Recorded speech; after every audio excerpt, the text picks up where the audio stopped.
Hi guys, it's Tracy. Welcome back to my channel. So today I wanted to discuss with you guys one of probably the most anticipated releases for this year. Whether you felt like you were wary of it or whether you felt like you were excited about it, there's no denying that Harry Potter and the Cursed Child was one of those books or those, I guess, releases that everybody just wanted to grab their hands on, especially if you were a Harry Potter fan. Now I got my copy on the day that it was released. Don't have it with me here at the moment because my brother actually has it. He's reading it at the moment. But I just wanted to share with you guys my thoughts. I was super excited that morning. I'm actually going to leave a little clip for you guys to see my adventure in getting it. I managed to do like a live Snapchat, but I woke up really early just to get my hands on it because I knew that it would sell out as soon as it was released.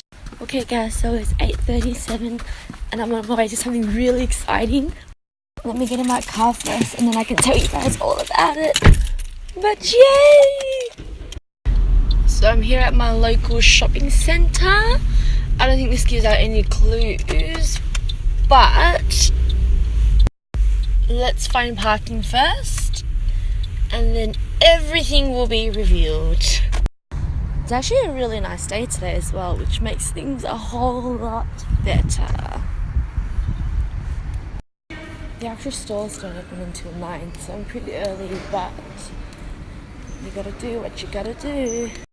There are people waiting as well. I don't know if they're waiting for the same things, but oh my god, I'm so excited. I see it.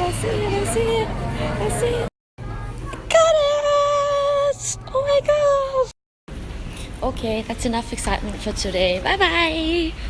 It was released on Saturday for Australia, so I think we got our hands on it before people in the US did, I'm pretty sure. As soon as I got it, I started reading it. I read it from 10 AM to 1 PM and then I finished it. I did have to really process my thoughts on it because I felt like I couldn't just make up my mind right there and then. So as a reader, I don't tend to read a lot of plays, which is what Harry Potter and the Cursed Child is.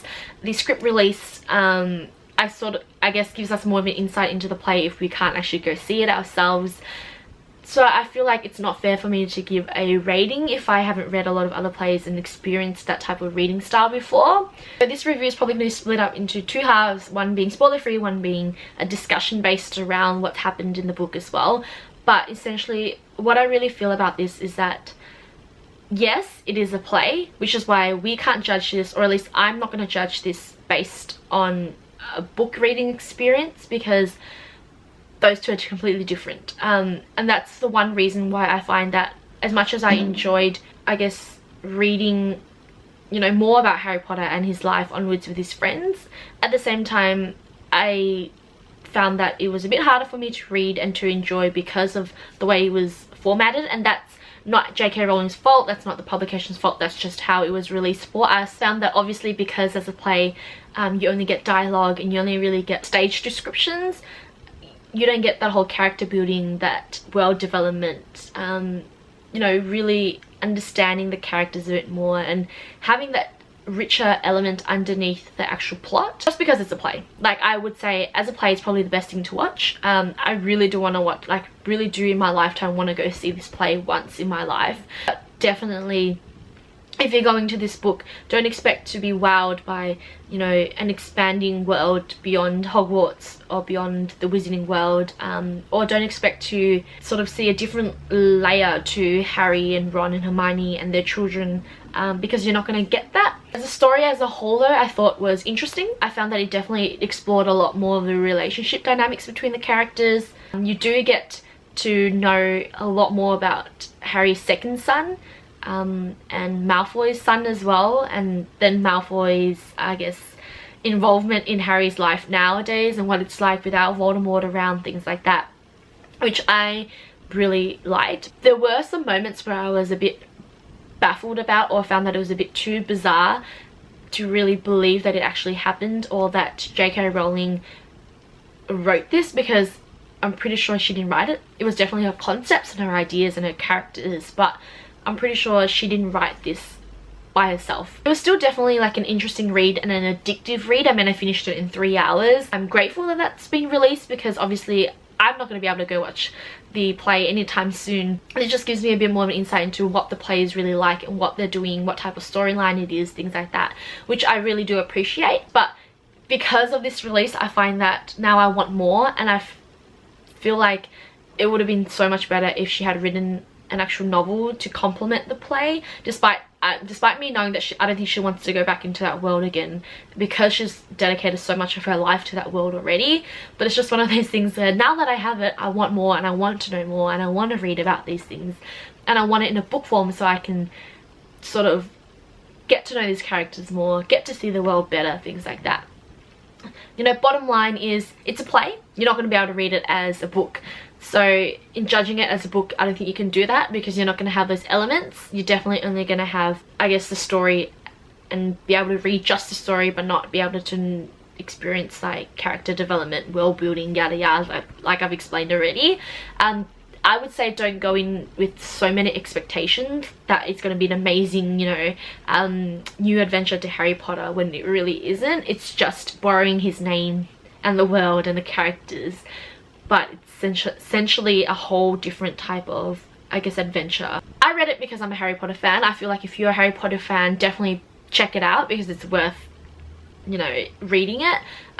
It's definitely an experience, especially if you are interested in the play and you obviously can't go to watch it.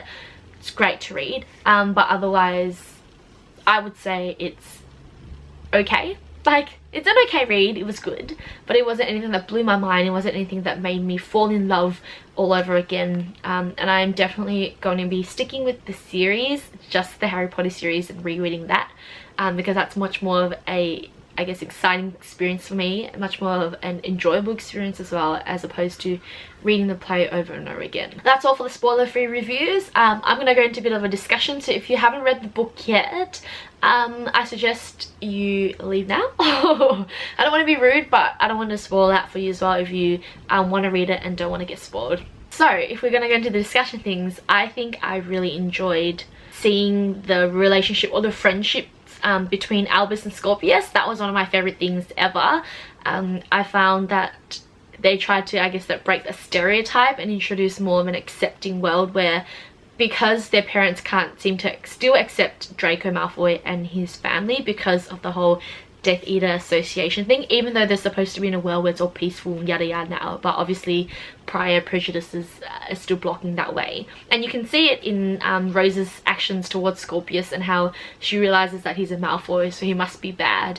But then you see Albus and Scorpius, you know, hitting it off straight away, and it's one of those things where it's sort of trying to resemble or to represent that people can, you know, make mistakes in the past or have some type of past, but it's not going to reflect them presently, and you shouldn't be prejudiced against those ideas or hold on to these ideas like Ron does, and like Harry does as well. And I think I was really disappointed in the way that Harry was portrayed, even though it is pretty realistic.